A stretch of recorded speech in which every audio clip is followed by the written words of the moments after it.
वो वहाँ दरी नहीं बिछाएगा, पोंछा लगाएगा। भाजपा के स्टेज पर ये गौकश कैसे बैठे? पठान बैक दरवाजे से चले गए। पठान? मोइन पठान। ये कौन सा बात कह रहे हैं कि मतलब भेज दिए क्या आपने? कह रहा हूँ। क्या आपने भेज दिए क्या वहाँ? एक साहब तो भेजे हैं, नाम समाजवादी नहीं। पार्टी के एक गद्दावर नेता, पूर्व कैबिनेट मंत्री मोहम्मद आजम खान किसी भी तारुफ के मोहताज नहीं, और आज रुहेलखंड समाचार पर उनसे हम तीखे सवालों के साथ रूबरू होंगे। आजम साहब, आपका बहुत बहुत स्वागत है। बहुत धन्यवाद, बहुत शुक्रिया। आजम साहब, आप पर बार बार आरोप लग रहा है कि आपने अब्दुल से दड़ी बिछवाई। क्या है अब्दुल? देखिए, इस नाम के किसी व्यक्ति को मैं नहीं जानता, लेकिन जो मैंने मीडिया के वास्ते से सुना है, यहाँ दड़ी है ही नहीं। और जब दरियाँ बिछाते थे हम लोग, तो पहले हम बिछाते थे, तब दूसरे साथी बिछाते थे। दरियाँ बिछाते बिछाते, पोस्टर लगाते लगाते ही एक 45 साल का लंबा सफ़र हमने तय किया है। लेकिन जो दरी बिछाने की बात कर रहा है जो व्यक्ति, उसने मुझसे कुछ ऐसी कस्में खाई थी जो अगर उसको याद हो तो उस पर उसकी ज़िंदगी बहुत भारी पड़ेगी, बहुत भारी पड़ेगी, बहुत भारी पड़ेगी। और ये भी मैं बता देना चाहता हूँ कि जहाँ दरी बिछाने की वो बात कर रहा है कि वो दरी नहीं बिछाएगा, वो वहाँ दरी नहीं बिछाएगा, पोंछा लगाएगा। आजम भाई, आपने कहा कि पोछा लगाएगा, लेकिन अभी तो फिलहाल तो अच्छी उनको इज्जत मिल रही है। इसे इज्जत कहते हैं? सोशल मीडिया पर जो कमेंट्स आ रहे हैं उसे आप इज्जत कहते हैं? मीर जाफर ने सरंगापट्टम के किले का दरवाज़ा खोला था। टीपू सुल्तान और उसकी फ़ौज के कत्ल के बाद अंग्रेज़ हिंदुस्तान में दाखिल हुआ था। आज भी टीपू सुल्तान और उसकी फ़ौज के कत्ल को दुनिया याद करती है, लेकिन उस गद्दार के नाम पर लोग थूकते भी नहीं हैं, क्योंकि थूक खराब चला जाएगा। एक मुसलमान समुदाय में कुरैशी बिरादरी है, वो आपसे बहुत ज़्यादा नाराज़ है। क्या वजह है उसकी? देखिए, नाराज़ तो नहीं है, सॉरी, नाराज़ नहीं है। बहुत अच्छे हैं, इंसान हैं, काम करते हैं अपना। उनका एक बड़ा तबका मुझसे हमेशा जुड़ा रहा है, आज भी जुड़ा है। लेकिन आप हिंदू होकर मुझे ये बताइए कि क्या मैंने कभी गौकशी को प्रमोट किया रामपुर में? क्या वज़ीर रहते हुए मैंने कभी गौकशी होने दी? धार्मिक भावनाओं को ठेस पहुँचे, ये तो मेरा दीन भी नहीं कहता। तो फैक्ट है कि आपके समय में गौकशी पर प्रतिबंध था, ये तो बात सही। प्रतिबंध था, लेकिन आज जितने गौकश हैं वो भारतीय जनता पार्टी के बहुत बड़े सपोर्टर हैं और स्टेज पर वही बैठे होते हैं। तो मुझे शर्म आती है कि भाजपा के स्टेज पर ये गौकश कैसे बैठे हुए हैं। ये कैसी राजनीति है, ये कैसा वोट है?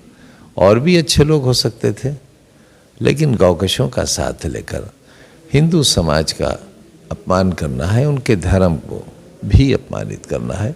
मेरा सुझाव है कि ऐसे लोगों को कम से कम अपने करीब न रखें, अपनी सभाओं में न रखें, उन्हें दूर रखें।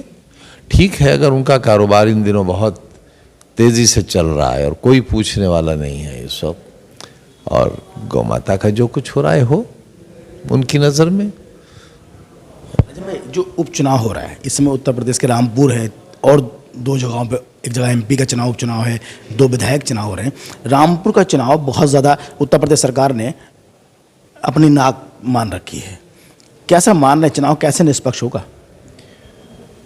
अब देखिए, चुनाव में तो रोज़ ही दरवाजे तोड़े जा रहे हैं, माँ बहन की गालियाँ औरतों को दी जा रही हैं, घरों में घुस घुस कर ये कहा जा रहा है कि तुम घरों में रह क्यों रहे हो। ये कहा जा रहा है कि चुनाव के दिन सड़कों पे न दिखना। जो कॉलोनियाँ बनी है वहाँ जाकर कहा गया है कि अगर वोट डालने निकले और समाजवादी को दिया तो घर खाली करा लेंगे। हमारे पास सब बाइट्स हैं, सारे रिकॉर्ड्स हैं, सारी वीडियोस हैं, उसकी ऑडियोस। आयोग में नहीं जा रहे हैं, आयोग में जाइए, बताइए कि जो ये लोग कर रहे हैं, आयोग तो निष्पक्ष चुनाव कराएगा ना। सुप्रीम कोर्ट क्या कह रहा है आयोग के बारे में, इसके बाद भी आयोग में जाने की ज़रूरत है। तो आपको लगता है कि पहले सुप्रीम कोर्ट का फैसला आने दीजिए, उसके बाद सोचेंगे आयोग में जाना भी चाहिए या नहीं जाना चाहिए। आजम भाई, आपके बात अभी जो चुनाव चल रहा है रामपुर का, बहुत सारी भगदड़ मची है समाजवादी पार्टी में। बहुत से लोग जिन्होंने दामन थाम लिया मुसलमानों ने। कौन लोग, कुछ नाम तो बताइए। मैं बताता हूँ, मशकूर मुन्ना है, फसाद सानू हैं, मोइन पठान बैक दरवाजे से चले गए। पठान, मोइन पठान, ये कौन साहब है? मैंने एक इंटरव्यू लिया, वो कहते हैं कि मैं आज़म साहब का बहुत करीबी था। मैंने तो कभी जूते नहीं उठवाए उनसे, कभी भी नहीं। ये कौन साहब हैं? ये कौन व्यक्ति है भाई? ये पठान कौन पैदा हो गया रामपुर में? मोइन नाम के तो बहुत से लोग हैं, ये पठान कौन पैदा हो गया? पार्टी में जो आपकी, ये कौन बेअदब शख्स है जो अपने नाम के साथ ये क्या पठान, क्या पठान? आपकी नज़र में पठान नहीं है वो? नहीं, बिल्कुल पठान होंगे। कुछ कारनामा किया है इन्होंने, कहीं की जंग वंग लड़े हैं, काय के पठान है? कौन साहब हैं ये? मैं पहले जानूं तो आप मुझे पहले इनका परिचय तो कराइए। मैं अभी चंद दिनों पहले हमने रोहिलखंड पे उनका इंटरव्यू लिया था, उन्होंने कहा था कि मैं आज़म साहब का बहुत करीबी था। अच्छा, बहुत करीबी थे? कब था, कब करीबी था? जिसे मैं जानता ही नहीं वो अपने नंबर बढ़ा रहा है मेरा करीबी बताकर। कौन है ये व्यक्ति? मशहूर मुन्ना है, कोई फ्रॉड लग रहा है। कोई ठेकेदार तो नहीं है ये? कहीं सड़कों ईंटों ऊँटों की, मैंने इसे कोई सरकार के ज़माने में नगर पालिका की इंटरलॉकिंग लगाने का तो काम नहीं मिला था इसे? ऐसा ही कोई हो सकता है, बाकी तो मैं जानता नहीं। मुझे लग रहा है जिनकी जांचें आपने कराई होंगी वो भाग रहे हैं क्या? अब एक नाम आपने और लिया था। मैंने दो नाम और लिए, फसाद सानू और मशकूर मुन्ना। जी, ये दूसरा नाम आपने लिया, वो हमारे बहुत अच्छे मित्र रहे हैं, कभी हमारे भाई हैं, और हमें उनसे बहुत हमदर्दी है। वो अपने आप को नेता साबित करने में बहुत कोशिश कर चुके हैं, मगर वो प्रधानी का चुनाव भी हार गए। अब बताइए, जब प्रधानी के भी काबिल नहीं रहे तो बीटीसी का लड़े, उसमें भी उन्हें शायद 19-20 वोट मिले कुल। फिर हमने जब, क्योंकि उन्होंने वास्ते दिए कि मैं इतने दिन से आपके साथ हूं, तो जिला पंचायत का टिकट उनको दिया, तो जाहिर है वो पार्टी कैंडिडेट थे, साइकिल निशान था, वो जीत गए। तो जो भी कुछ है वो साइकिल की वजह से हैं या थे। उन्होंने दावा किया है कि वो हमारे बिस्तर नहीं लगने देंगे,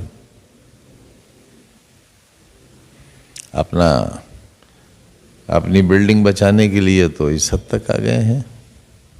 ये सब कुछ हो रहा है अपने अपना बचाने के लिए कर रहे हैं सब, जाहिर है। फसाद सानू के लिए जो कह रहे हैं मैं अब्दुल हूं, पोछा लगाएगा। मुझे पता नहीं किसके नाम के साथ ये अब्दुल जोड़ रहे हैं आप। दरअसल इस शख्स ने, जिसे आप अब्दुल बता रहे हैं, ये अब से नहीं काफ़ी दिन से पार्टी को नुकसान पहुंचाने पर लगा हुआ था, और इसकी वो तकरीर अखिलेश जी के ख़िलाफ़ और समाजवादी पार्टी के ख़िलाफ़ ही इसकी अपनी तकरीर नहीं थी, बल्कि भारतीय जनता पार्टी और अधिकारियों की लिखी हुई स्क्रिप्ट थी जो उसने बोल दी थी। वो एक प्लान्ड षड्यंत्र था। ये हमारी नादानी थी कि हम उसे समझ नहीं सके थे, लेकिन शेख अब्दुल ने एक कसम खाई थी अपनी माँ को लेकर। वो कसम उसे याद होगी, और अगर याद नहीं है तो उस कसम को याद करे, वरना किसी मुलाकात में मैं उस कसम के बारे में बताऊंगा। उसके बाद शायद या तो वो अपनी माँ की शक्ल नहीं देखेगा या उसकी माँ उसकी शक्ल नहीं देखेंगी, अगर ये सच उनको मालूम हो जाए। आजम भाई, आपने रात भी एक आरोप लगाया और अभी भी लगाया कि प्रशासन दबाव बना रहा है। दबाव नहीं तो दहशतगर्दी है। तोड़कर डाल दिया है आधा शहर, दरवाजे तोड़ दिए हैं। हमारी पत्नी के साथ अभद्रता की है, अभद्र व्यवहार किया। जो पूर्व सांसद हैं उनके साथ भी इस तरह का व्यवहार, क्या कर सकते हैं? क्या नहीं हुआ हमारे साथ, हमारे बच्चों के साथ, हमारी मरी हुई मां के साथ? क्या नहीं हुआ? खान की बहुत पीड़ा है। नहीं, सहनशीलता बहुत है, बहुत है। तू तीर आजमा, हम जिगर आजमाए।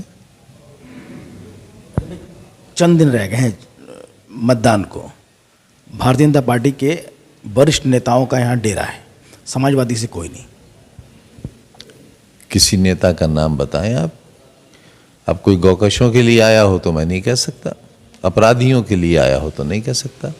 रामपुर के जितने अपराधी और क्रिमिनल हैं उन्होंने जगह ले ली। अब हिंदू भाइयों को सोचना है, भाजपाइयों को सोचना है कि अब उनके लिए कहीं ऐसा तो नहीं है दड़ी उन्हीं के लिए बिछाने जा गया हो। आपका कहना है कि जो दृढ़ शब्द है, अरे सोफे पर तो अपराधी बैठेंगे, गौकश बैठेंगे, कालीन पर गौकश बैठेंगे, समाजवादी पार्टी के भागे हुए बैठेंगे, तो असल भाजपाई कहाँ बैठेंगे? दड़ी पे बैठेंगे। आजम भाई, प्रचार प्रसार रात के अंधेरे में चल रहा है आपका, कहीं सभाएं नहीं दिख रही हैं, बहुत साइलेंट मोड पर। नहीं, कहीं नहीं, बस मोहब्बत करते हैं लोग दीवानगी की हद तक हमसे। हम हराए नहीं जा सके तो हटा दिए गए। हम तो चाहते हैं कि पूरी कॉन्स्टिट्यूंसी हमारी आर्मी के हवाले कर दी जाए। भाई रामपुर बदमाशों का शहर है ना, एक अमुक आबादी का शहर है, तो जाहिर है उस पर ये कलंक है कि वो सब अपराधी हैं, गुंडे हैं, बदमाश हैं, माफिया हैं, चोर हैं। कौन सा इल्ज़ाम नहीं है? रात ही कल शाम से रात तक तकरीबन 100 दरवाजे तोड़े होंगे पुलिस से। कई 100 महिलाओं को अपमानित किया है कल ही। कितने नौजवान थानों में बंद किए और छोड़े भी गए, और छोड़ना उसी तरीके से छोड़े गए जिस तरीके से छोड़े जाते हैं, क्योंकि कुछ अधिकारियों के रिटायरमेंट भी बहुत करीब हैं, तो पकड़ना भी ज़रूरी है और छोड़ना भी ज़रूरी है। आजम भाई, जो चुनाव हो रहा है तो आपकी नज़र में है कि निष्पक्ष हो पाएगा या नहीं? तभी तो कह रहा हूँ कि अगर निष्पक्ष चुनाव का कोई प्लान है आपके सामने तो पूरे कॉन्स्टिट्यूंसी को आर्मी के हवाले कर दिया जाए। पुलिस वाला ये न देखे कि आपके पास आईडी है या नहीं है, क्योंकि उसको अधिकार नहीं है आईडी देखने का, ये तो रिटर्निंग ऑफिसर देखेगा। लेकिन जब पुलिस घर से निकलते ही आईडी देखने लगेगी तो कौन जाएगा? आर्मी के हवाले करें। हम समझते हैं कि आज भी आर्मी का चरित्र नंबर 1 पर है, और आर्मी जिस दिन लग गई यहाँ उस दिन चुनाव हो जाएगा, निष्पक्ष चुनाव हो जाएगा। इसलिए पूरे शहर को आर्मी के हवाले कर दिया जाए। हमारी यही मांग मान ले इलेक्शन कमीशन, अवश्य सुनेगा आपकी जब चलेगी खबर तो। अच्छा भाई, आपका वोट काट दिया गया वोटर लिस्ट में से। अभी मेरी शहरियत तो बाकी है ना, भारतीय नागरिक तो हूँ या वो भी नहीं हूँ? अगर मैं भारतीय नागरिक हूँ तो लोकतंत्र के इस पर्व का हिस्सा बन सकता हूँ, जो पर्व बहुत दहशत और बहुत जुल्म का शिकार है इस वक्त। जो आपने आसिम राजा का निर्णय लिया उतारने का, क्या लोगों के मन में चल रहा है कि आजम खान को अपने परिवार से एक सदस्य उतारना चाहिए था? एक तरफ तो आप कहती हैं परिवारवाद ख़त्म होना चाहिए, दूसरी तरफ आप परिवारवाद के लिए हमसे सिफारिश कर रहे हैं, तो क्या मानूं? ये मानूं या वो मानूं? मैं जनता की बात कर रहा हूँ। मैंने कई लोगों से रुझान लिया, उन्होंने कहा एक ऐसा कमज़ोर प्रत्याशी उतारा है आजम खान ने, अगर वो अपने घर से चपरासी खड़ा कर देते अपना। लगता है ये किसी दरी बिछाने वाले ने कह दिया आपसे, या किसी गौकश ने कह दिया। कोई शरीफ आदमी इसलिए नहीं कह सकता कि मेरा कैंडिडेट बेदाग है और बहुत शरीफ है। सिर्फ वही लोग कह सकते हैं जो या तो दड़ी बिछाएंगे या पोछा लगाएंगे। 8 तारीख के बाद उन्हें मालूम हो जाएगा वो क्या लगाएंगे। आसिम राजा से जीत से आजम खान की प्रतिष्ठा दांव पर है। बिल्कुल दांव पर नहीं है। पार्लियामेंट जीती हुई हमारे की पूरा देश जानता है कि पार्लियामेंट छीनी गई है, जीती नहीं गई है। 5 तारीख को क्या होने वाला है? आजम की प्रतिष्ठा दांव पर? कुछ भी नहीं। 27 महीने की तनहा कोठरी की जेल काट कर आया है। पत्नी भी जेल में थी, बेटा भी था, मरी हुई माँ पर मुकदमा है, सैकड़ों मुकदमे हैं। हमारी काय की प्रतिष्ठा? हम तो किराएदार भी नहीं हैं अब। मालिकाना हक तो 1947 में ख़त्म हो गया जब देश बांट दिया गया। अब तो किराएदारी भी नहीं है। आजम खान इस सीट को जाने नहीं देंगे इतनी आसानी से? लेने वालों की बहुत बड़ी ताकत है। वो चाहें तो अभी सर्टिफिकेट जारी कर दें। अगर वो कल सर्टिफिकेट जारी कर दें बीजेपी के कैंडिडेट को, हम भी जाएंगे उसमें, हम भी ताली बजाएंगे।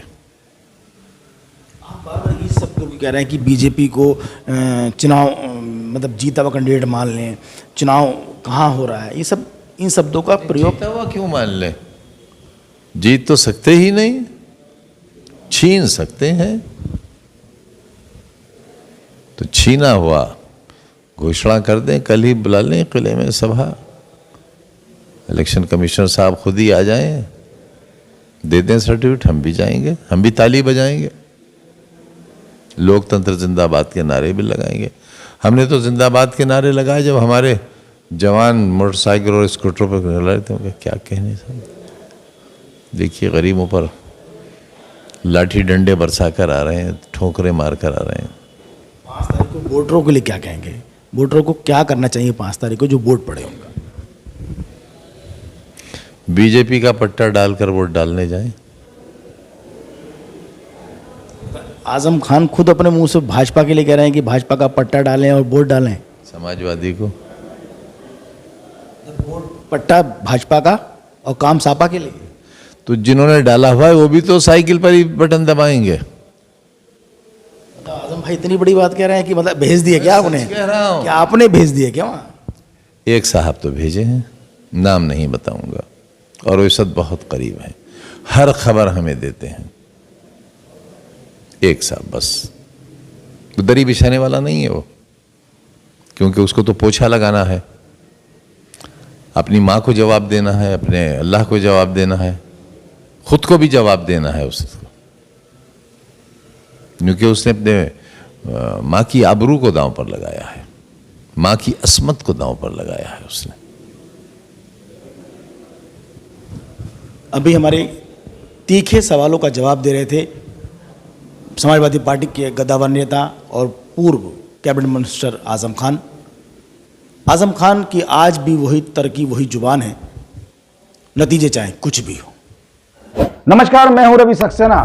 अगर आपको मेरी ये वीडियो अच्छी लगी हो तो आप सब्सक्राइब और लाइक जरूर कीजिएगा, और हाँ, हमें सब्सक्राइब और फॉलो करना ना भूलें ताकि आपसे कोई नया अपडेट छूट ना पाए।